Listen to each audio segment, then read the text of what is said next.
این ساختمون مثل راه رفتن روی آب میمونه. جادو میکنه. برج هرمس فرشته. خیلی ازم پرسیدن آیا این لوکس‌ترین برج شمرونه؟ من میگم بله. دلیلش رو به صورت کارشناسی شده توضیح میدم. اول اینکه از دید اکثر مشتری‌ها این گیراترین لابی بین ساختمان‌های شمرونه. به محض ورود به لابی 1000 متریش واسه یه لحظه نفس آدم حبس میشه. با اینکه کلاسیکه، مدرن پسندا هم تاییدش میکنن و تو خیلی جزئیات از برجای مدرن هم پیشی گرفته.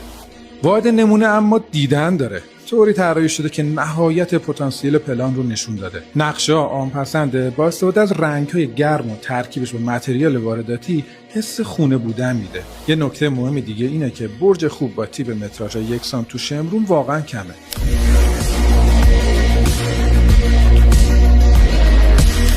از طرفی زمین بزرگش باعث شده پروژه یه حیات سرسبز 4000 متری داشته باشه، چیزی که توی تهران و به خصوص فرشته ارزشمنده و در نهایت ضربه آخر مشاهات پروژه میزنه. یه صخره که یکیش روی روف گاردنه، سال اجتماعات، بیلیارد، اسکواش و جیم.